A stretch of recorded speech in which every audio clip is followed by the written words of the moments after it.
그거를 좀 감안해 주시고 혹시 못 들으셨던 분들은 강의를 다시 한번 들으시면 좀 더 보완이 되지 않을까라고 생각합니다. 시작해 봅시다.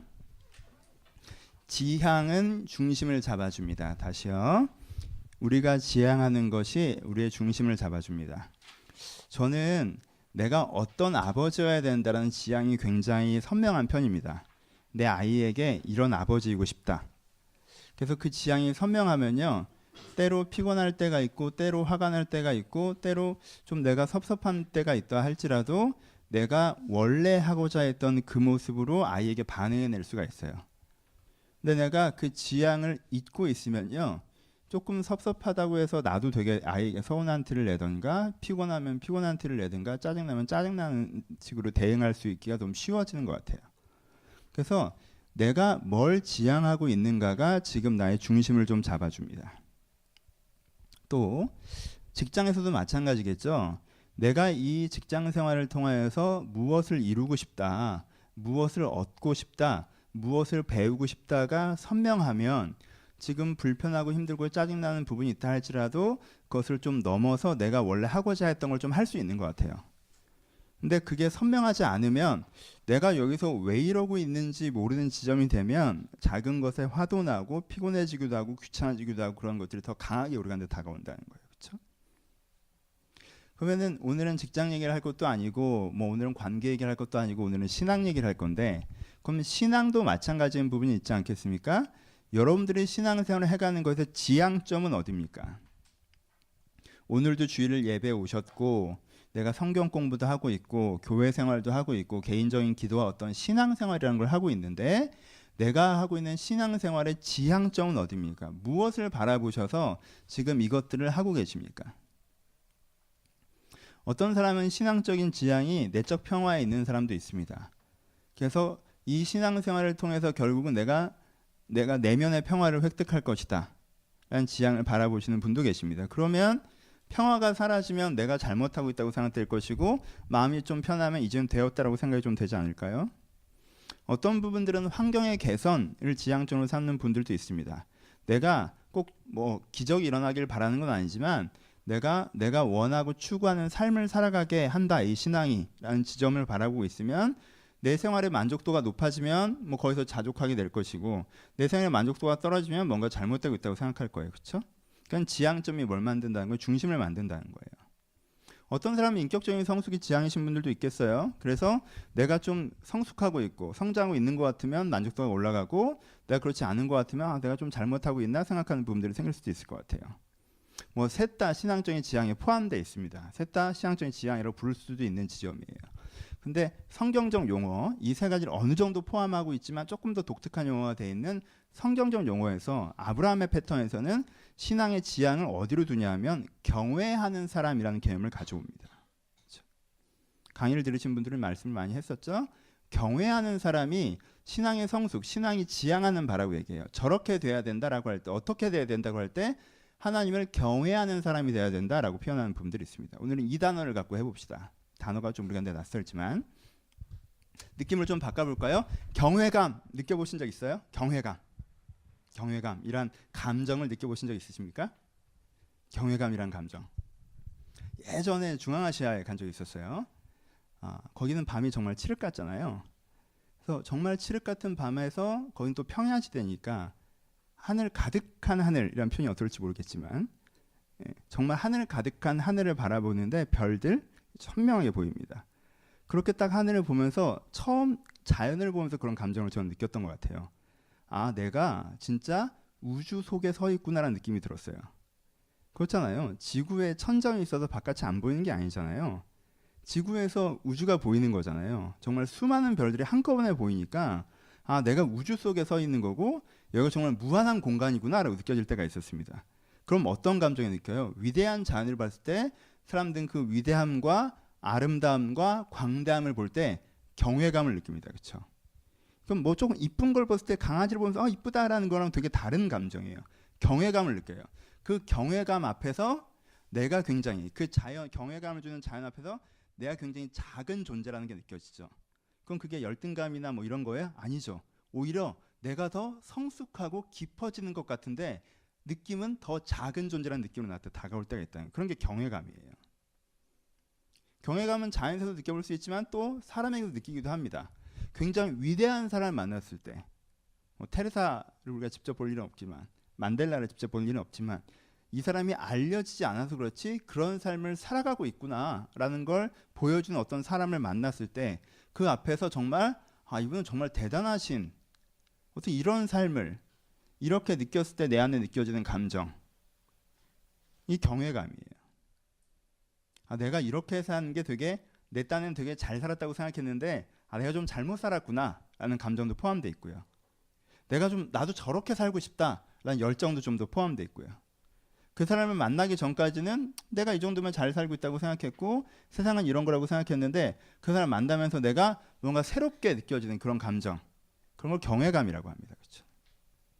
경외감은 굉장히 중요합니다. 왜냐하면요, 경외감을 느낄 때 우리는 껍질을 깨고 성장할 수가 있어요. 경외감은 그러니까 내 상상의 한계를 넘어서는 사람과 내 생각의 한계를 넘어서는 진리를 만나는 거거든요. 이제까지 내 한계 이상을 봤을 때 우리가 느끼는 감정이에요. 내가 다 알 수 없고 내가 다 느끼지 못하는 내가 이제까지 생각했던 지점 이상을 봤을 때 내가 느끼는 감정이 경외감인데, 사람은 이제까지 자기가 생각하고 느꼈던 것 이상을 봤을 때 이제까지의 자기 세계가 깨져나가는 경험을 할 수 있습니다. 그렇죠? 그게 성장이라는 거예요. 그래서 경외감이 사람을 되게 변화시킨다는 거예요. 그런 세계를 본 다음에는 내가 작은 존재라는 걸 느끼고 그런 그런 사람을 본 다음엔 내가 다르게 살아야겠다는 결단들이 자연스럽게 생긴다는 거예요. 이게 경외감의 힘이에요. 그렇죠? 그러니까 경외의 경험을 우리는 되게 잘 못해요. 현대사회에서.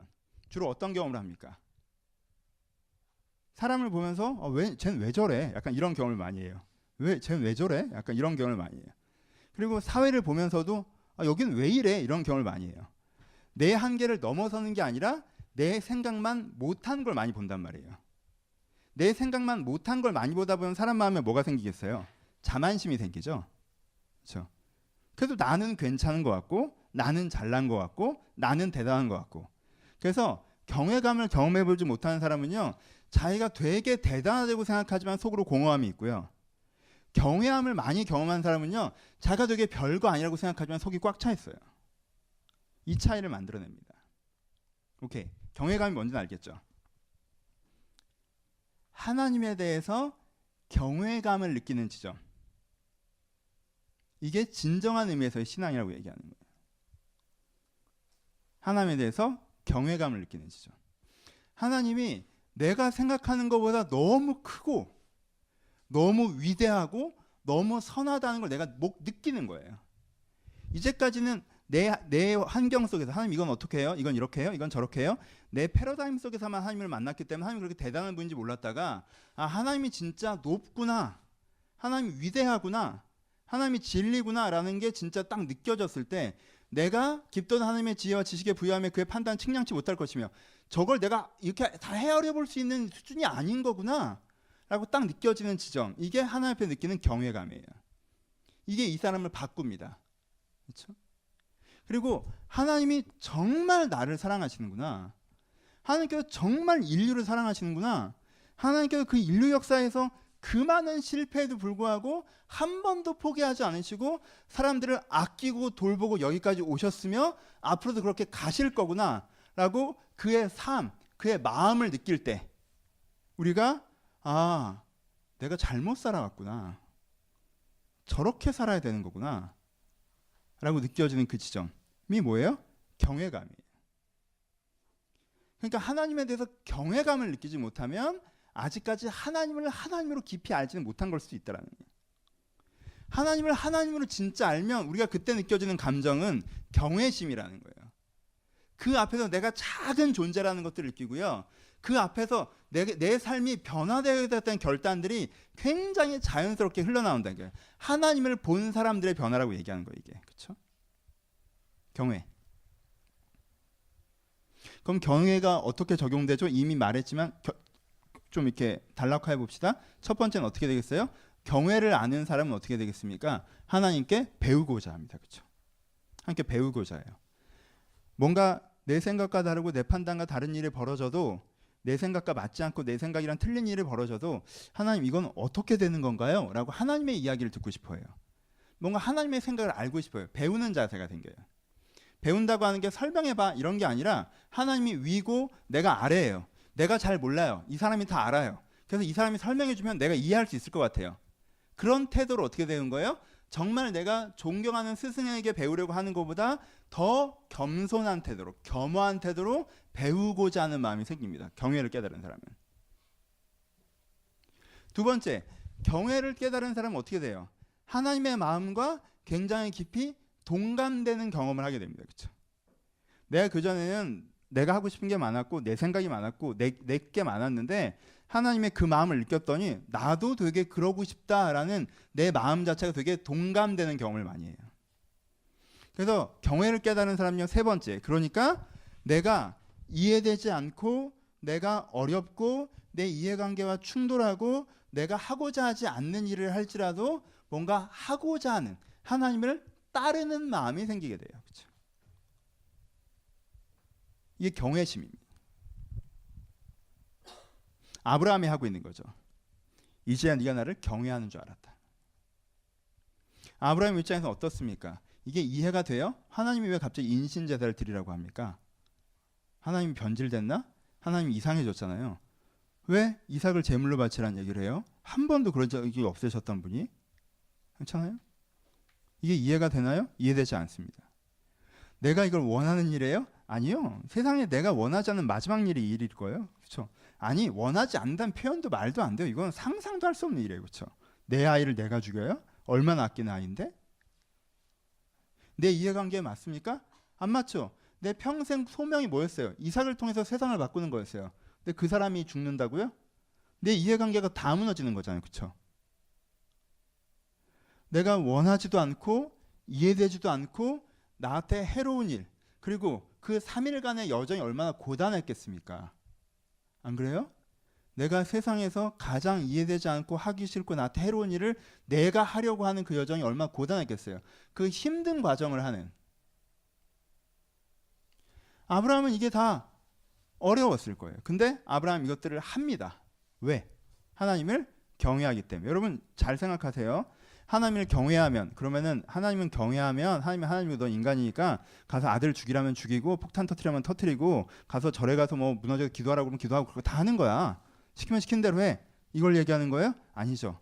아브라함의 경외에는 뭐가 담겨 있습니까? 아브라함의 경외에는요, 하나님이 얼마나 선하신 분인지 아는 게 담겨 있어요. 그렇죠? 히브리서에는 뭐라고 표현했어요? 히브리서에서는 죽여도 다시 살리실 걸 믿었다고 표현해요. 왜요? 하나님께 두 가지를 얘기했죠. 하나는 죽이라고 했고요. 또 하나는 이미 수십 년 동안 이삭을 통해서 세상을 바꾸실 거라고 얘기했죠. 그럼 이삭이 여기서 죽어서 끝나면 돼요? 안 돼요? 안 되죠. 그럼 아브라함은 간단히 어떻게 생각했어요? 아, 그럼 죽었다가 다시 사나 보네? 이렇게 생각해버렸어요. 그냥. 모순된다고 생각 안 했어요. 하나님께서 이삭을 변화시키는데 중간에 이삭을 죽이시래. 그럼 죽었다 다시 살겠지? 라고 생각하는 거예요. 그가 이제까지 알아왔던 하나님, 그가 이제까지 경험했던 하나님에 대한 바탕 위에서 이 사건을 바라보기 때문에 그가 여기서 경외라는 순종을 표현할 수 있는 것입니다. 그렇죠? 그래서 경외의 위대함은 뭐냐 하면, 우리 가운데 있는 경외의 위대함은 뭐냐 하면, 경외는 흔들리지 않고 하나님을 바라볼 수 있게 해줘요. 내가 흔들리지 않고, 내가 이해되지 않고, 내가 어렵고에 상관없이 내가 흔들리지 않고 하나님을 바라보게 해줍니다. 그래서 하나님의 나를 향한 계획이 온전히 이루어지게 하는 게 경외예요. 그래서 우리가 경외의 지점까지 가야 된다고 얘기하는 거예요. 우리가 경외의 지점까지 가면 내가 흔들리지 않고 하나님을 바라볼 수 있어요. 그래서 아브라함 믿음의 조상이 될 수가 있는 거예요. 어떤 사람은 여기서 흔들려요. 여기서 생각이 달라집니다. 여기서 입장이 바뀌어요. 그래서 하나님의 생각이, 하나님의 계획이 그에 가는데 지엽적으로 이루어집니다. 하지만 그것을 전체적으로 받아들일 수 있는 사람은 그 삶 가운데 하나님의 계획이 전체적으로 이루어지기 때문에 아브라함의 아브라함됨이 회복된 것 같은 일이 그 인생에 벌어질 수가 있다라는 거예요. 그렇죠? 여기까지 함께 해줘서 너무 고마워요. 약간 구름 잡는 얘기인데 돌아가 봅시다. 그럼 두 번째 톤, 경외가 무엇인지 설명했어요. 그럼 그 반대 얘기를 해봅시다. 근데요, 우리는요 경외를 되게 싫어하는 시대에 살고 있습니다. 경외라는 개념을요 우리는 많이 교회에서도 통용하지 않아요. 세 가지 이유가 있습니다. 두 가지 이유가 있습니다. 첫 번째, 경외해라는 말에 뭐가 담겨 있어요? 이해되지 않아도 해야 돼라는 말이 담겨 있잖아요. 네가 원하지 않아도 해야 돼라는 말이 담겨 있단 말이에요. 그러니까 어떻게 생각해요? 이해되지 않아도 해야 돼? 그건 되게 맹신적이잖아요. 비상식적인 종교인들이 이렇게 만들어지지 않습니까? 상식을 갖고 생각하면 당연히 안 해야 되는 행동인데 하나님이 시키시니까 한다라는 이 맹신적 태도가 뭘 만들어요? 이 맹신적 태도가 테러를 만들고 무례함을 만들고 공격적인 것들을 만들고 이러잖아요. 그러니까 이해되지 않고 하는 건 나쁜 거야. 이해하고 해야 돼라는 개념이 우리 가운데 굉장히 강해요. 그렇죠? 이해하고 해야 돼. 두 번째, 원하지 않고 하는 건 억압적인 거다라는 생각이 우리 가운데 강해요. 원하지 않아요. 근데 해야 돼요. 그래서 원하지 않는데 하라고 해서 내가 어릴 때부터 놀지도 못하고 밖에도 못 나가고, 얼마 전에 성유리가 TV 나와서 그런 얘기 하던데 왜 나는 해외 나가서 그렇게 교회만 찾아다녔을까? 그때 놀 걸 후회다. 그건 후회에 빠지는 거잖아요. 내가 원하는 건 밖에 나가서 노는 건데 교회만 가라, 교회 사람들이랑만 어울려라, 술 담배 하지 마라, 돈은 교회다 내고 봉사도 교회에서 하고 막 이렇게 했단 말이에요. 그러니까는 그게 결국은 내가 정말 원하는 것을 하지 못하게 하고 내 것을 빼앗아 간다. 억압적인 신앙이다 라는 생각들이 우리 가운데 있단 말이에요. 그러니까 어떻게 해야 돼요? 우리가 맹신에 사로잡히지 않고 억압에 착취당하지 않으려면 어떻게 해야 돼요? 정신을 똑바로 차려야 되잖아요. 내가 이해되고 내가 원하는 만큼 신앙생활을 해나가야 되는 생각이 우리 안에 있어요. 우리 안에 그것이 있습니다. 왜요? 왜 이런 생각이 생겼습니까? 왜 이런 생각이 생기긴요? 교회가 하나님의 이름을 빙자하여 우리를 착취하고 우리를 억압했기 때문에 그런 게 있어요. 우리한테 그게 있습니다. 시키는 대로 다 했더니 결국 이상한 걸 시켰던 경험이 있는 거예요. 옆에 사람을 봐도 시키는 대로 다 하면 되게 이상한 길로 가는 것 같단 말이에요.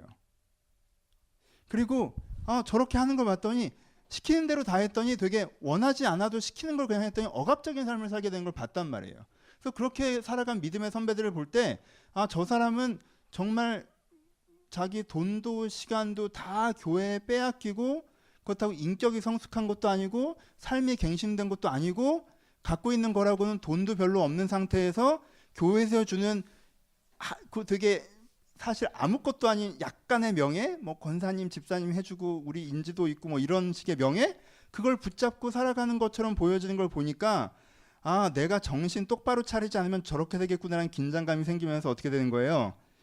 내가 이해되는 것만, 내가 원하는 것만 해야겠다는 생각이 우리 가운데 들어왔다는 거예요. 여러분 잘 생각해 보세요. 교회가 그런 건 맞아요. 그러니까 제가 그러지 않도록 저를 의심하십시오. 저를 의심하셔야 돼요. 저 사람이 나를 착취하려고 하는 거 아닌가? 김부 목사가 돈 내라고 하고 혹시 낫나? 교회 봉사를 시키는데 이놈이 이렇게 하려고 하지 않나? 그래서 내가 열심히 교회 나 하나님을 섬긴다고 했는데 결국은 삐까뻔쩍한 본당과 그 본당 때문에 많아진 사람들과 그것 때문에 명성이 생긴 우리 담임 목사 때문에 내가 가진 게 없다라고 하는 지점에 가지 않으셔야 된단 말이에요. 그렇죠? 여러분들 이미 의심을 너무 많이 했기 때문에 조금 더 믿어줘도 돼요. 난 그렇게 나쁜 사람은 아니야. 새롭게 결단하지 마시고 이미 많이 관리하잖아. 뭐 어떻게 얼마 더 관리하려고? 뭐 CCTV 달래 여기에? 포인트.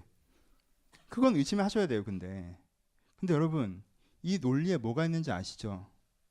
이 논리엔 하나님이 나를 착취할까봐 정신을 똑바로 차야 된다는 논리가 있는 거예요. 맹신을 피해야 되죠. 억압을 피해야 돼요. 자주 교계가 여러분들이 그렇게 할 수 있어요. 조직교회가 여러분들이 그렇게 할 수 있단 말이에요. 하지만 하나님은 그런 분이 아니세요. 내가 하나님께 그런 경계심을 갖는다면 우리가 어떤 신앙의 성숙이 있을 수 있겠습니까? 내가 정신 똑바로 차리지 않으면 하나님이 내 돈 털어갈까 봐, 하나님이 내 인생 뺏어갈까 봐, 하나님이 엉뚱한 데 나를 갖다 놓을까 봐 내가 하나님이 얘기해 주는 걸 잘 판단하고 하나님이 얘기하는 걸 잘 의심해서 내가 조심스럽게 가야겠다고 한다면 어떤 신앙이 그 사람에게 가능해질 수 있습니까?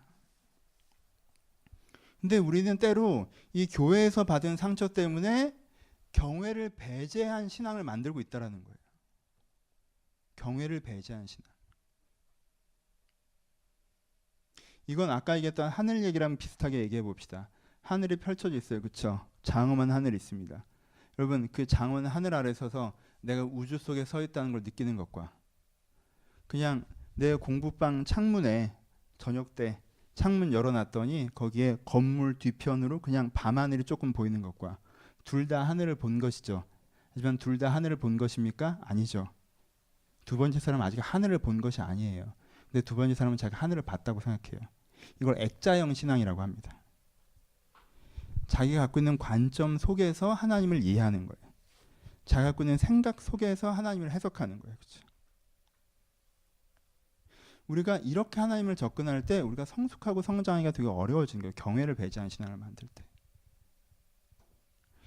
내가 생각하는 내 인생의 벽에 여러 가지가 있는데 그 중에 하나가 하나님인 거예요. 그래서 하나님이 이 전체 벽 톤에 잘 맞았으면 좋겠는 거예요. 그 하나님이라는 큰 그림 속에서 나를 발견하는 것이 아니라 내 인생의 벽에 한 귀퉁이에 하나님의 액자가 달려 있어서 그 톤이 내 벽과 내가 생각해낸 내 인생의 벽과 잘 어울려지길 바라는 거예요. 이때부터는 조금 어려워지는 부분이 생기는 겁니다. 경외가 배제된 신앙. 여러분 생각해봐요. 아이를 길러요. 이 아이에게 열심히 노력한 다음에 느껴지는 보람을 좀 가르치고 싶어요. 그래서 이 아이를 산에 데려가려고 합니다. 원래 산 같은 데 가면 정말 꾸역꾸역 어렵게 올라가지만 정상에 딱 섰을 때 내가 약간 해냈다라는 감동이 있잖아요. 그 바람을 쫙 맞으면서 내가 이뤘구나 라는 이런 느낌이 있단 말이에요. 그렇죠? 그런 거 좀 느껴보게 해주고 싶어요. 근데 이 아이는 나를 경외는커녕 신뢰도 하잖아요. 아버지가 나를 괴롭히려고 할지도 몰라. 아버지는 나를 착취할 수 있는 사람이야. 항상 내가 다시 생각해봐야 돼. 산을 올라가야 돼요. 산이요? 내려올 거잖아요. 근데 왜 올라가죠? 정상이 아름답다고요? 저는 그것보다 높은 산의 정상을 이미 TV에서 다 봤어요. 가고 싶지 않아요. 야, 가면 또 만족감이 있을 거야. 아니, 뭔가 하면서 느끼는 보람과 만족을 내가 너한테 해주고 싶어. 아버지, 전 그건 앵그리버드에서 이미 배웠어요. 제가 끝까지 깨고 난 다음에 다 배웠어. 보람과 만족. 굳이 거기 안 가도 돼. 내가 다 생각해요. 내가 다 판단하고. 그렇죠? 내가 원하는 건 내가 알아. 라고 하면 이 아이가 그걸 할 수 있나요? 안 하죠. 야, 못 푸던 수학 문제나 못하던 업무들을 네가 해결했을 때 어떤 희열이 있어. 야, 희열을 내가 꼭 수학 문제에서 느껴야 하나요? 내가 왜 업무로 희열을 느껴요? 전 그런 건 안 하려고요. 저 희열 많이 느껴요. 내가 놀러 가서도 희열을 느끼고 이렇게 희열을 느끼고 많이 느껴요. 내가 마음에 드는 여자가 전화번호를 줬을 때 그 희열, 아버지 모르시죠? 약간 이렇게 느껴요. 그러니까 난 그런 희열은 안 느낄래요. 딱 해버려. 이 아이를 가르칠 수 있습니까? 여러분 회사에 후임이 들어왔어요. 일을 좀 가르쳐주고 싶어요. 근데 제가 나한테 일을 던지려고 하는 걸 거야 라는 의심 어린 눈초리로 나를 바라봐요. 배우려고 하지 않습니다. 들으려고 하잖아요. 날 욕한다고 생각해요. 가르칠 수 있어요? 여러분 자기 생각으로 이해하고 자기가 원하는 것만 하겠다라고 자기 한계를 이미 박스잉화 시키면요. 누구도 그 사람을 성장시킬 수가 없어요. 이미 내가 이해되는 것만 들을게라고 얘기하는 순간 그 사람은 뭐예요? 자기 이해폭을 넓히지 않겠다고 결정하는 거잖아요. 내가 원하는 것만 하겠다고 생각하는 순간 그 사람은 뭐예요? 자기가 지금 원하는 것 이상은 안 가겠다는 얘기예요. 그렇죠? 이미 자기가 바운더리를 만들었기 때문에 내가 경외를 배제한 상태로 신앙생활을 하기 시작하면요. 거기서 하나님을 배워나가기라는 건 굉장히 어려워진다는 거예요. 그 사람에게는요. 같은 단어가 다르게 들려지기 시작합니다. 어떤 단어들이 있나요? 맨 처음 얘기했던 하나님이 선하시다. 하나님이 의로우시다. 하나님이 세상의 모든 진리를 담고 있다. 그래요? 하나님 그럼 설명을 해보세요. 내가 이해가 되면 받아들일 거 아니에요. 그렇게 세상의 진리를 아신 하나님 저한테 설명을 해보십시오. 제가 깨달아지면 이해가 되면 당신 말이 맞다고 생각되면 내가 그 진리를 소화해낼 테니까. 그렇죠? 그렇게 받아들이는 거죠. 그러니까 하나님이 나한테 PT해야 됩니다. 하나님이 나한테 설명해야 돼요. 내가 클라이언트로 결정하는 거예요. 저 말은 이해가 안 되는데 저렇게 진짜 될까? 이건 안 될 것 같은데? 이 말은 맞아 보인다. 그러니까 하나님이 진리라는 걸 그렇게 크게 받아들이지 않습니다. 이 사람에게 하나님은 맞는 소리도 하고 틀린 소리도 하는 분이에요. 하나님이 좋은 분이시다라고 얘기하는 거예요. 아까 얘기했던 그 좋음의 경우에는 하나님의 이 세상과 나를 사는 그 사랑에 맞닥뜨리면서 내가 잘못 살았구나 느끼는 게 하나님이 좋은 분이시잖아요. 하나님이 좋은 분이시다고 얘기해요. 근데 이 사람은 액자의 신앙을 갖고 있어요. 그럼 어떻게 생각해요? 하나님이 좋은 분이세요? 그래? 나는 내 말 잘 들어주는 사람이 좋더라. 그럼 하나님 내 말 잘 들어주겠네요. 나는 날 잘 도와주던 사람이 좋더라. 그럼 하나님 날 잘 도와주겠네요. 근데 왜 이렇게 안 도와주세요? 왜 이렇게 안 들어주세요? 그럼 좋은 분이 아니네. 왜 좋은 분이라고 자꾸 그래요? 우리가 하나님의 인도하심을 따라가야 된다라고 얘기했을 때도 액자형 신앙은 아까 얘기했던 그 순종의 결단을 얘기하지 않습니다. 아, 인도하심대로 살아가요? 그럼 하나님이 내 인생의 보물지도구나.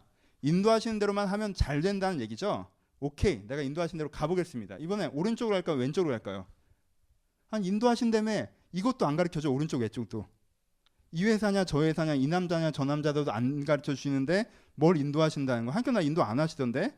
혹은 아 이렇게 해보니까 이 사람인 것 같아. 이 일인 것 같아. 저기인 것 같아. 해봤어요. 생각보다 잘 안 돼요. 인도가 뭐 이렇지? 내가 경외를 배제한 신앙 속에 있다 보면 내가 하나님의 선하심이나 하나님의 인자하심, 사랑하심이나 하나님의 인도하심도 그렇게 내 나름대로 해석되기 때문에 내 안에 젖어들 수가 없는 지점에 이를 수 있다는 거예요. 그렇죠? 그럼 이게 위험합니다. 우리가 경외할 때에만, 우리가 하나님 앞에서 참된 경외를 배울 때에만 우리가 진정으로 내가 갈 수 있는 길을 갈 수가 있습니다. 내가 진정으로 변화된 방향으로 변할 수가 있어요. 여러분들의 한계 속에서 하나님을 생각하고 계시다면 우리가 다시 한번 경외에 대해서 생각해 볼 필요가 있습니다. 다시 한번 내가 하나님을 경외하는가를 다시 한번 생각해 보면서 내가 최소한 내 액자를 깨고 하나님을 하나님으로 들을 수 있도록 우리가 결정해야 되는 부분이 있습니다. 그럴 때 하나님의 일들이 우리 삶 가운데 이루어질 수가 있다는 거예요. 그렇죠? 이제 마지막 세 번째 얘기합시다. 경외에 대해서 얘기했어요. 경외가 아닌 것에 대해서 얘기했습니다. 그럼 세 번째로 그럼 어떻게 하면 내 내면에서 경외의 영역들을 넓혀갈지를 얘기하고 결론부로 가겠습니다. 어떻게 하면 내 내면에서 경외를 넓혀갈까요? 어떻게 하면 내 내면에서 경외가 사라질까요? 두 번째부터 해봅시다. 내 내면에서 경외가 사라지게 되는 패턴이 두 가지가 있습니다. 첫 번째는 뭐냐 하면요. 환경이 주는 내 생각에 깊이 빠지는 거예요. 아브라함 얘기를 해보죠. 오늘 아브라함 전체를 하고 있는데요. 아브라함 스토리에서는 이 얘기가 어디 나오죠? 본토 친척 아비의 집을 떠났을 때 나오죠. 그렇죠? 하나님께서 본토 친척 아비의 집을 떠나 내가 내게 지시한 땅으로 가라고 하셨어요. 그래서 가나안 땅으로 딱 들어갑니다. 근데 무슨 일이 벌어지죠? 가물을 만나게 되죠. 강의 들으신 분들은 한 번 더 얘기할게요. 가물을 만나게 돼요. 여러분 도시에 사는 사람한테 가뭄은 어떤 의미가 있어요? 도시에 사는 사람한테 가뭄은요 그냥 불편함의 의미예요. 수돗물이 잘 안 나오는 거예요. 급수차를 기다려야 되는 거예요. 그렇죠? 생수를 마트에 가서 사 먹어야 되는 거예요. 도시의 사람한테 가뭄은요 불편함의 의미만 있습니다. 농경사회에 사는 사람에게 가뭄은요 뭐예요? 진짜 커다란 고단함에 있습니다. 어떻게 해야 돼요? 내가 촉은 목피하면서 버텨야 돼요. 언제까지? 내년까지 버텨야 돼요. 올해는 가뭄이 들어서 올해는 흉년이에요. 그럼 어떻게 해야 돼요? 얼마 되지 않은 곡물을 가지고요. 내가 촉은 목피하면서 내년 봄까지 견뎌야 돼요. 내년 여름까지 견뎌야 된단 말이에요. 그러면 내년엔 비가 오면 내년엔 풍년이 들 수 있어요. 그렇죠? 그러니까 큰 고단함의 의미가 있어요. 목축 사회에서의 가뭄은요. 죽음이에요. 여러분 가뭄이 되면요. 풀이 가장 먼저 말라요. 나무가 마르고 나무가 마르고 다른 곡식이 마르기 전에 풀이 가장 먼저 마릅니다. 풀이 말라버려요. 그럼 누가 먹을 수 없어요? 양이 먹을 수 없어요. 내가 양을 1000마리를 갖고 있건 10,000마리를 갖고 있던 다 소용없어요. 그 1000마리 10,000마리가 뭐 10마리씩 천천히 죽어가는 게 아니에요. 그 1000마리 10,000마리 양이요 동시에 죽어요. 한 달만 가뭄이 들어서 한 달만 가뭄이 물이 쫙 말라버려서 풀이 말라버리기 시작하면요 한 달 굶은 그 가축들이 다 죽어요. 그럼 농경사회는 버티면 다시 농사지으면 되죠. 목축사회는 버티는 건 아무 의미가 없어요. 여기서 다 끝나는 거예요. 그냥. 그러니까 이 목축을 하던 아브라함이 가나안 땅에 왔는데 가뭄을 만났다. 그가 지금 느끼는 것이라는 건요. 우리가 가뭄 얘기할 때 가뭄 뭐 비가 안 오는 거 좀 불편한 거 우리는 이렇게 감정적으로 느껴요. 이건요. 우리가 했던 직장에서 잘리는 거고요. 우리가 세웠던 가정이 무너지는 거고요. 내가 정말 열심히 했던 열심히 투자했던 그 무엇인가가 아예 통째로 뿌리채 흔들리는 걸 얘기하는 거예요. 그렇죠? 여러분 생각해 보세요. 아까 얘기했죠. 내가 하나님의 원하시는 것이 무엇인지 생각하고 그 방향으로 갈 땐 내 안에 뭐가 생긴다고 그랬어요? 사소하나마 기대감이 생기죠. 그렇죠? 우리는 하나님 뜻대로 하면 뭐든 좀 잘 될 거라는 생각을 한단 말이에요. 우리의 마음은 그걸 하면 내가 하는 것보다 더 잘 될 거라고 생각해요. 그렇죠? 내가 하는 것보다 내가 했으면 80 정도밖에 안 됐을 텐데 하나님이 시키신 대로 했더니 120 정도가 됐어. 우리가 이렇게 이 정도가 우리한테는 중간이고 원래는 어느 정도 해야 돼요? 내가 한 50 했더니 하나님께서 한 400, 500 정도 만들어줘야 야 역시 하나님 대단하시다 해주셨지. 조금 잘 되는 건 우리는 신경도 안 쓴다고 사실. 우리는 그 정도 마음을 갖고 접근했는데 어떻게 돼요? 여러분 처음에는 기대예요. 그렇죠? 이렇게 하면 좀 잘 되지 않을까 기대예요. 기대를 오래 갖고 있으면 사람이 어떻게 돼요? 기준이 되죠. 그 기준이 돼버려요. 그래서 그렇게 안 되면 틀린 거라고 얘기해요. 그렇게 되는 게 맞는 거라고 얘기해요. 기대가 기준이 되는 지점이 있단 말이에요. 많은 사람들이 하나님이 시키신 대로 할 때 기대를 갖고 접근하다 그걸 기준으로 한단 말이에요. 그런 거 많이 하잖아요. 결혼하신 분들 몇 분 계신데 결혼할 때 다 기대가 있잖아. 이 사람을 만나면 이만큼 행복하겠지라는 기대가 있단 말이에요. 그렇죠? 근데 그 기대를 기대로만 갖고 있어도 이게 쉽지 않은 건데 언제는 뭐가 돼요? 그게 기준이 되죠. 난 결혼해서 이만큼 행복할 줄 알았는데 결혼해 봤더니 그만큼 행복하지 않아요. 그럼 어떻게 돼요? 이 사람이 뭔가 잘못했다고 생각하기 시작한단 말이에요. 그때부터 이제는 웰컴 투 더 정글이죠. 그렇죠? 새로운 삶이 시작되는 거예요. 여러분들이 꿈꿔보지 못했던. 그렇죠? 기대와 기준. 그러면 하나님이 거기 가서 가뭄 만든다고 한 적 있어요? 없죠? 하나님은 가뭄이 안 될 거라고 하신 적이 없어요. 무슨 일이 술술 풀릴 거라고 하신 적 있어요? 없죠? 근데 이 사람은 그냥 자기가 기대하고 자기가 기준으로 삼고 그게 안 되니까 실망하고 그게 안 되니까 화를 내고 그게 안 되니까 자기 나름대로 대안을 찾고 이 과정을 겪죠. 그렇죠? 그러니까 무엇이 우리 마음을 가득 채우냐면요. 이렇게까지 딱 가면 우리는 경외에 대해서 생각해 볼 여지도 안 생겨요. 내가 환경으로 생각을 하기 시작하면 거기에 경외가 들어올 자리는 없어요. 경외는 뭐예요? 하나님께 배우는 거죠. 근데 이 아브라함이 하나님께 배울 마음이 있어요? 없어요. 지금 뭘 어떻게 해야 되는지는 누가 제일 잘 알아? 내가 제일 잘 알아요. 지금 어떻게 돼야 되냐면요. 비가 와야 돼요.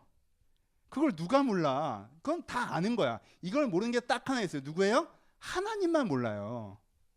그러니까 지금 하나님이 날 가르쳐야 돼요. 하나님이 나한테 배워야 돼요. 하나님 일로 와보세요.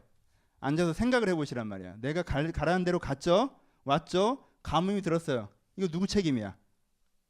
다시 이런 식으로 해야 되는 거예요.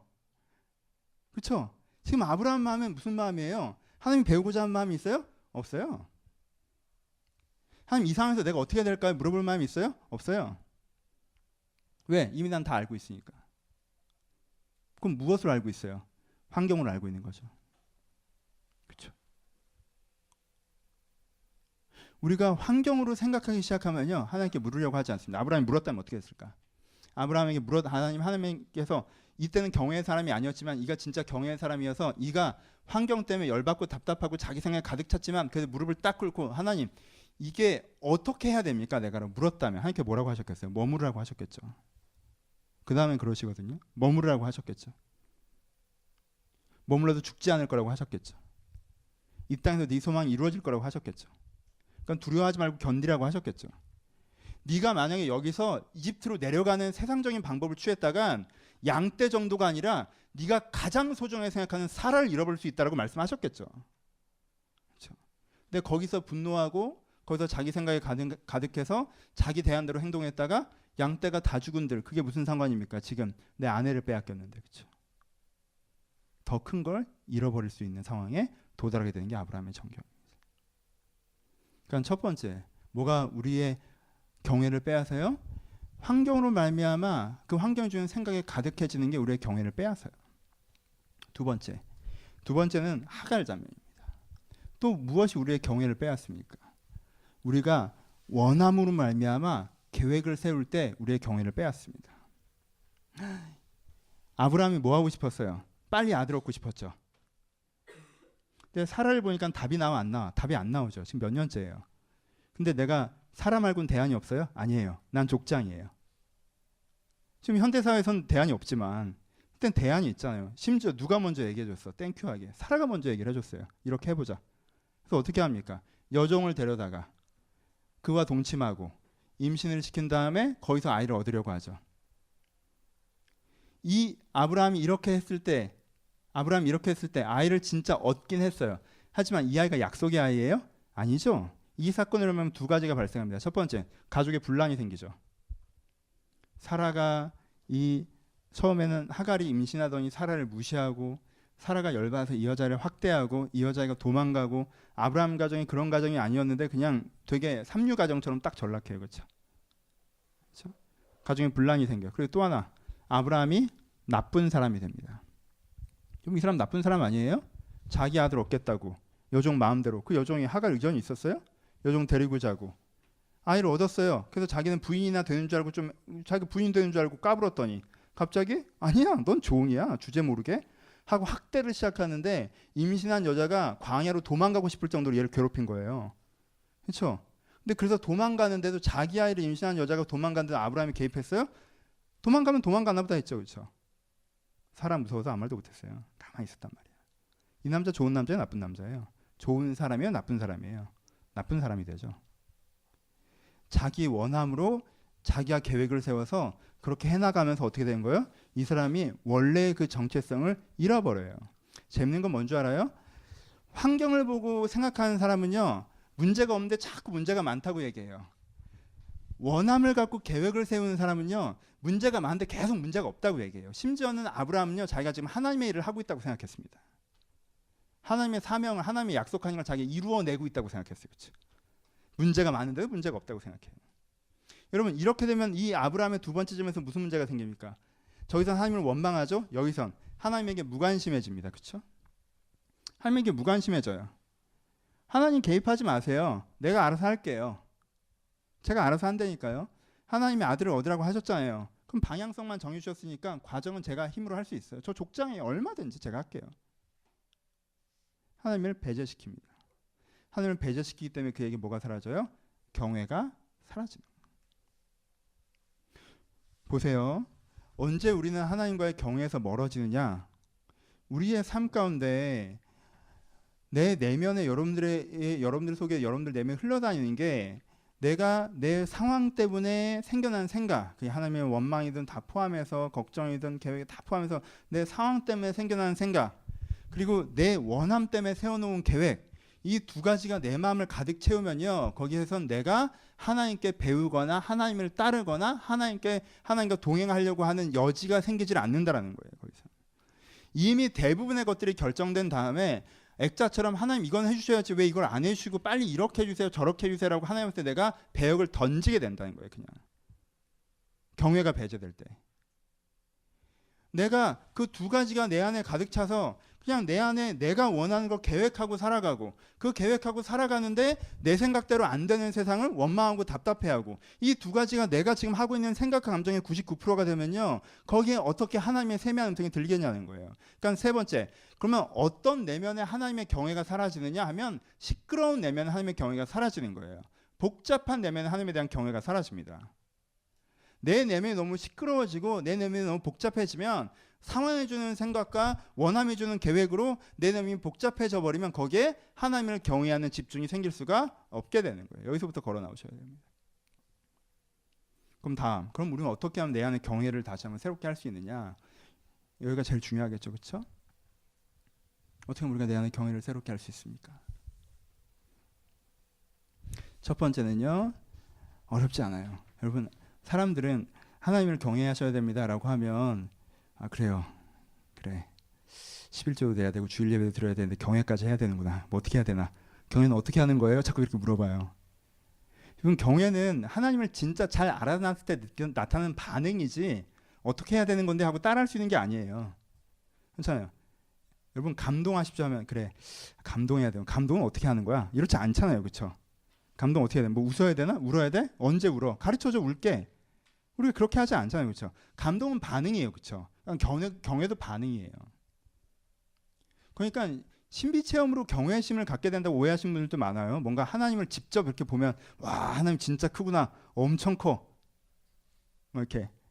그래서 경외심을 갖나? 하나님 엄청 크게 나타나면 그때 경외심을 가질 것 같아요? 엄청 밝아, 막 빛, 막 날개 있어, 경외심, 이런 거 아니잖아요, 그렇죠? 여러분, 신비 체험으로 경외심을 가지려면요, 아브라함 본토 친척 아베 집을 떠나는 그 말씀 들 때 경외심을 가졌어야죠. 그 다음에 아브라함이 하나님한테 기적을 한두 번 체험했습니까? 아니잖아요. 그땐 경외심이 없었어요. 그렇게 경외심을 갖는 게 아니에요. 그럼 아브라함은 어떻게 경외심을 갖게 됐어요? 맨 처음 아브라함이 갖게 된 경외심의 흐름은 뭐예요? 하나님이 자기와 함께 하셨던 은혜의 경험들이 그를 경외하게 합니다. 그렇죠? 그러니까 여러분들 안에서 경외를 회복시키시려면 여러분들이 맨 처음 하셔야 되는 건 뭐냐면 내 안에 상황이 주는 어떤 생각들이나 그 원함이 주는 계획들이 막 이렇게 차고 들어올 때 여러분들이 생각하셔야 되는 게 나는 어떠한 은혜 중에 여기까지 왔는지를 상기하셔야 돼요. 기억하셔야 돼요. 그게 첫 번째예요. 그걸 상기해 보잖아요. 그러면요, 지금 되게 어려워 보이고 힘들어 보일 수 있을지 모르겠지만 그거보다 더 어렵고 더 힘들 때, 혹은 어렵고 힘든 건 아니라 할지라도 더 내가 무지하고 연약했을 때, 또 그게 아니더라도 내가 악하고 잘못했을 때 하나님께서 개입하셔서 내 인생을 바른 방향으로 꺾으셨던 지점들을 내가 기억하게 된다는 거예요. 그러니까 내가 상황에 압도되지 않을 여지가 생기기 시작해요. 아, 상황에 압도되었다면 애초에 내가 이렇게도 못했을 거예요. 여기까지도 안 왔을 거란 말이에요. 그렇죠? 상황에 그냥 떠밀려갔으면 벌써 다른 데 가 있어야 더 정상이에요. 근데 내가 그래도 여기에 서 있는 이유가 뭐냐면 하나님이 분명히 그 지점에서 나에게 은혜를 주시고 개입하셔서 나를 여기까지 데리고 오셨다는 거예요. 그러면 여기서도 그럼 뭐가 있겠어요? 여기서도 하나님의 은혜가 있겠죠. 그렇죠? 내가 돌아보면 그때 내가 그걸 듣지 않았다라면 정말 큰일 날 수 있었는데 내가 그걸 듣고 이런 선택을 했기 때문에 내가 그래도 이제까지 왔다라고 생각하면요, 내가 여기서도 그럼 내가 어떻게 해야 될지 하나님께 묻고자 하는 마음을 다시 가질 여지가 생긴다는 거예요.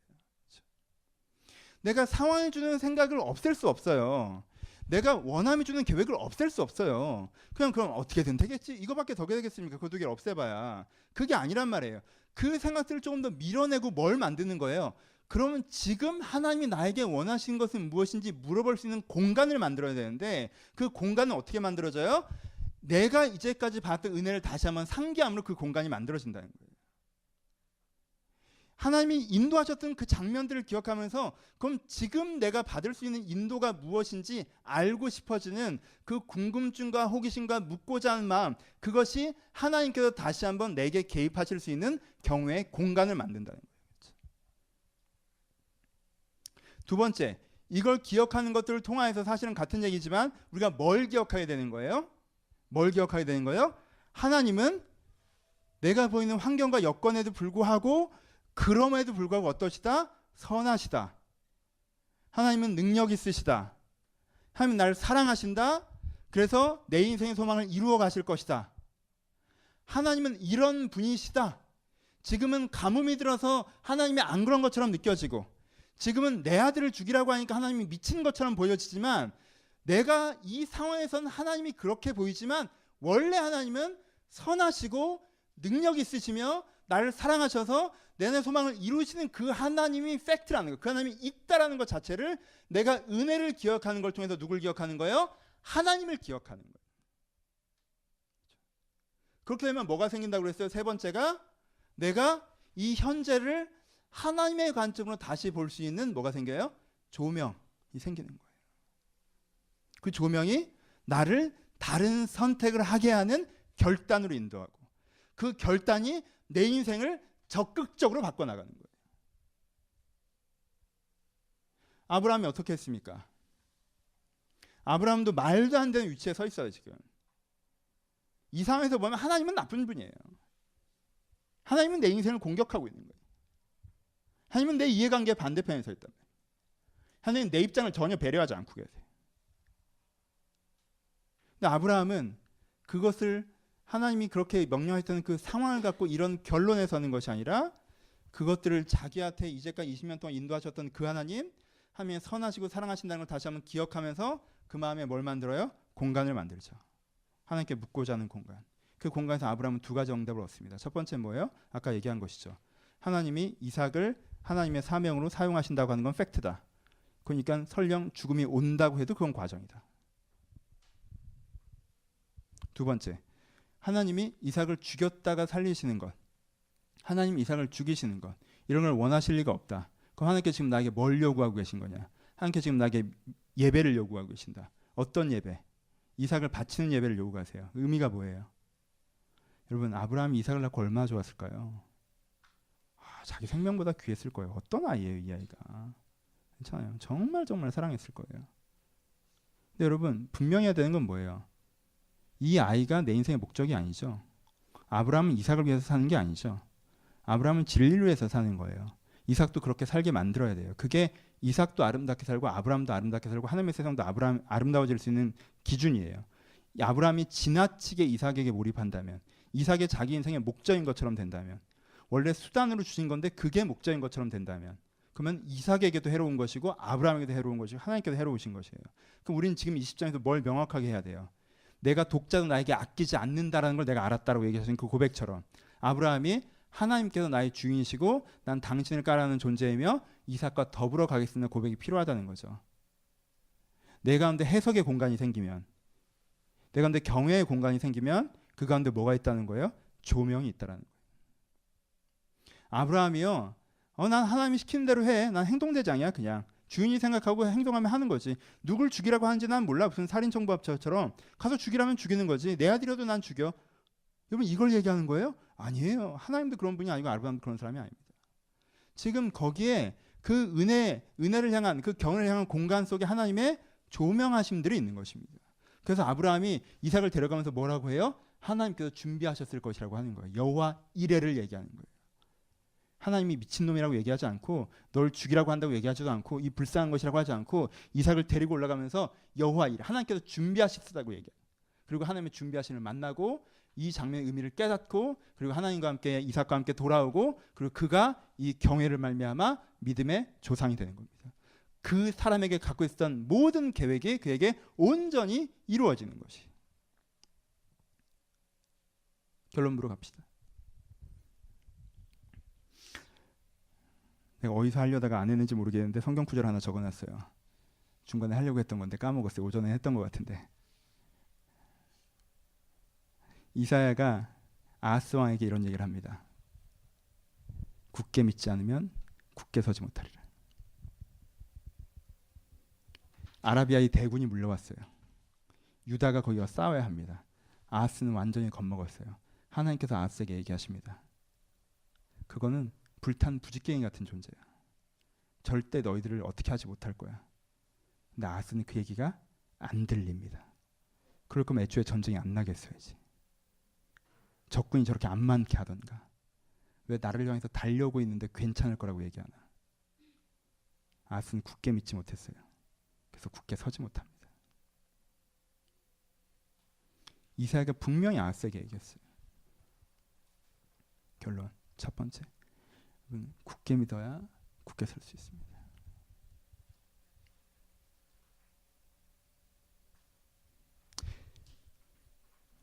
가끔 우린 칼 끝에 씁니다. 칼 끝에 서요. 아브라함처럼. 아들을 죽이라잖아. 이해가 되길 하나. 하고 싶길 하나. 할 수 있길 하나. 우린 칼 끝에 서요. 우리가 칼 끝에 서서 하나님을 찾기 되게 어렵습니다. 이미 내가 모든 걸 알고 있는 것처럼 느껴져요. 배울 수 있는 게 없는 것처럼 느껴져요. 배워야 되는 건 하나님이에요. 세상을 어떻게 통치해야 되는지, 인생을 어떻게 이끌어야 되는지 나한테 좀 배웠으면 좋겠어요. 교계를 어떻게 이끌어가야 되는지 나한테 좀 배웠으면 좋겠어요.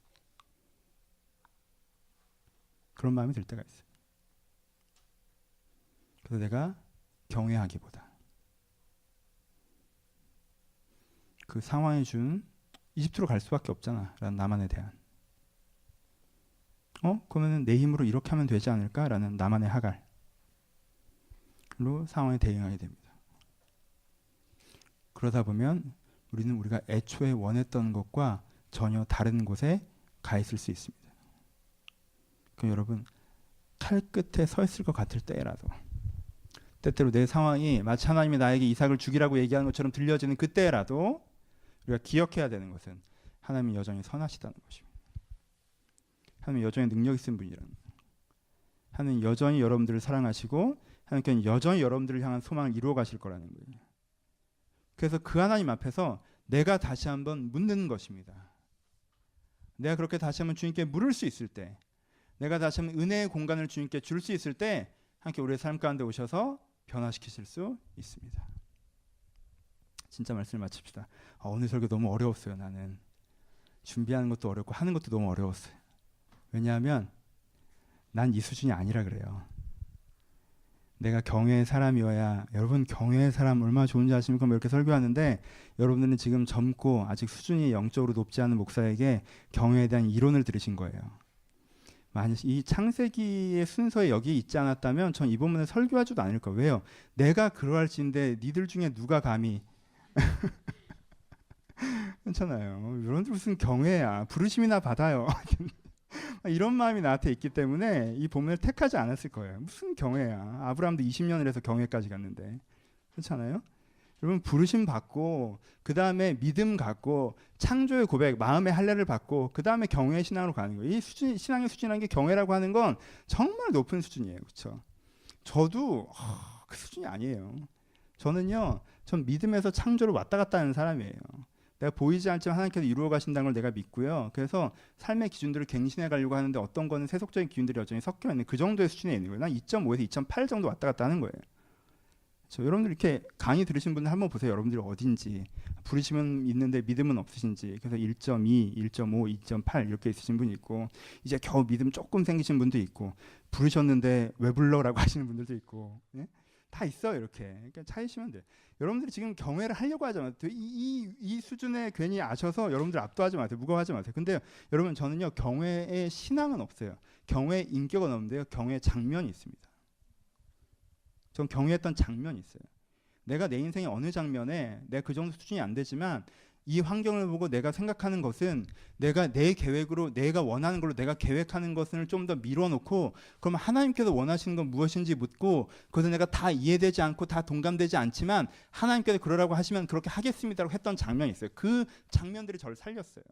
그 장면들이 저를 여기까지 오게 했고요. 그래서 경외의 장면은 있습니다. 그럼 누가 경외의 장면을 갖고 있는 줄 알아요? 맨 앞으로 갑시다. 여러분, 신앙의 지향이 그래도 경외에 꽂혀 있는 사람이, 내가 경외까지 가는 것이다라고 생각하는 사람이 인생에서 경외의 장면을 만들어내면서 자기의 신앙을 점진적으로 경외의 신앙으로 만들어갈 수가 있는 거예요.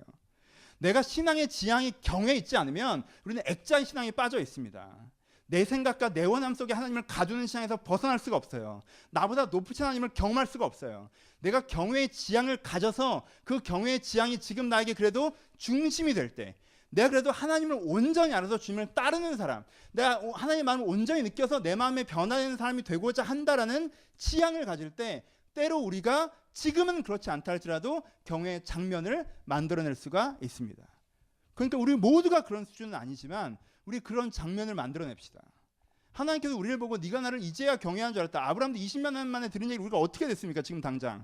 하지만 여러분들 인생에, 여러분들 삶에, 여러분 환경이 주는 생각이 압도되게 계시고 여러분들 원한이 생기는 계획이 압도되게 계신다면 거기에서 여러분들 그래도 하나님께서 살아계시다는 믿음 하나를 가지고 거기에 공간을 만들어서 주여 내가 어찌하리까라고 물어보는, 시키시면 하겠습니다로 얘기하는, 무릎을 꿇고 얘기하는 그 경외의 장면을 만들어낼 수가 있습니다. 그럼 거기에서 하나님께서 여러분들을 인도하실 것입니다. 그 칼 끝에서 서 있는 것에서부터 하나님께 인도하실 거예요. 그것을 지나가게 하실 거예요. 그래서 마침내 하나님께서 날 이렇게 하려고 하셨구나 라는 푸른 초장에 도달하게 될 것입니다. 오늘도 때로 사망의 음침한 골짜기를 다닐지라도 해를 두려워하지 마시고, 왜냐하면 하나님의 지팡이와 막대가 여러분들 안위하실 것이기 때문에 그 안위하심 속에 하나님의 푸른 초장으로까지 나아가는, 경외하심으로 주를 따라가는 그 삶의 한 걸음을 걸어가시기를 주님의 이름으로 축복합니다. 기도하시겠습니다.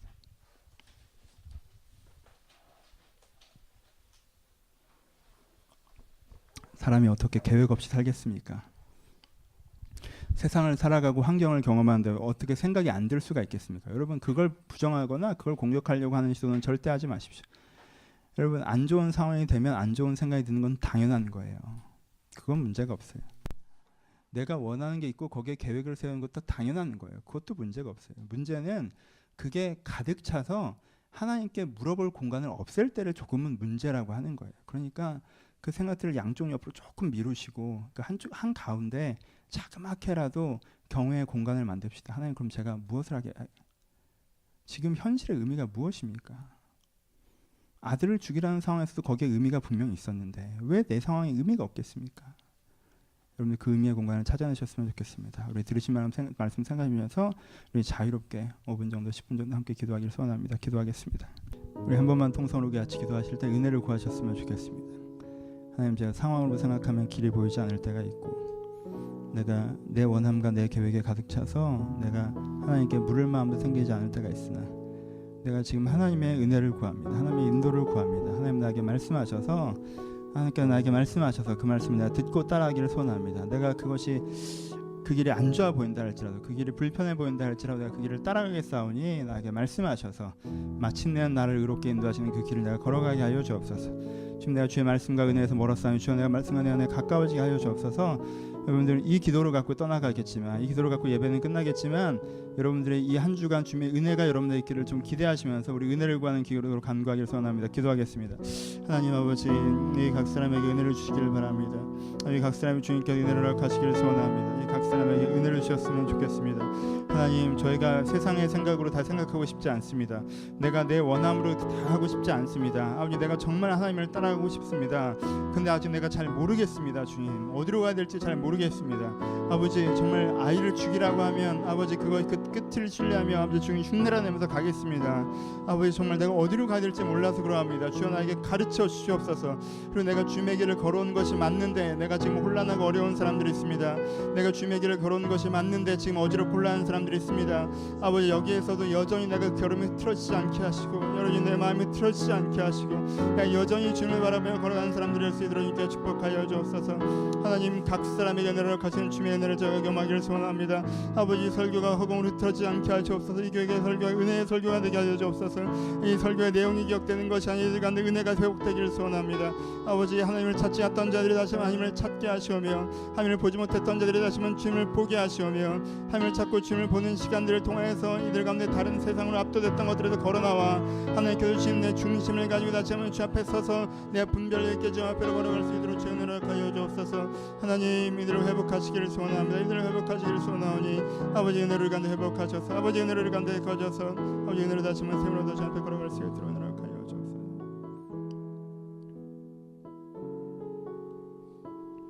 아버지, 경외를 알기에는 내가 너무 미약한 사람임을 고백합니다. 내 환경이 주는 내 생각이 내 안에 가득 차 있습니다. 내 원함이 주는 내 계획이 내 안에 가득 차 있습니다. 그래서 내가 하나님의 생각을 들을 생각도 하지 않을 때가 있고 하나님의 마음을 느낄 수가 없을 때가 많이 있습니다. 주님, 내 안에 하나님을 향한 공간을 조금 저희가 만들겠사오니 지금 내가 연약하여 내 온 마음을 주님 앞에 드리지 못하고 하나님을 향한 작은 공간을 내가 주님 앞에 마련하겠습니다. 주님, 내가 어떻게 가야 하는 것인지, 지금의 현재의 의미가 무엇인지, 하나님께서 나에게 어떻게 하실 것인지 나에게 다시 한번 말씀하여 주옵소서. 내가 모든 것에도 불구하고 여전히 하나님께서 살아계시며 선하시며 인도하시며 역사하시는 분인 것을 제가 믿고 고백하오니 이들의 믿음을 긍휼히 여기셔서 이들의 몸을 주님께 기쁘게 보셔서 그들이 하나님을 믿고 고백할 때 주님께 이들 가운데 응답하셔 주시옵소서. 그래서 이제까지 우리의 인생의 걸음걸음마다 주님께서 축복하셨던 것처럼 여기서도 다시 한번 저희를 인도하셔서 하나님의 인도하심에 따라 하나님의 성숙한 모습까지 그 믿음의 사람, 소망의 사람이 될 때까지 저희가 걸어갈 수 있도록 주님께서 축복하여 주옵소서. 이제 우리 주 예수 그리스도의 은혜와 하나님 아버지의 사랑하심과 성령의 교통하심이 지금도 세상에 쓸리지 않고 주님을 붙잡고 주님의 손잡고 바다 위를 걷기를 소원하는 모든 신명신명 가운데 이제로부터 영원토록 함께 있을지어다. 아멘.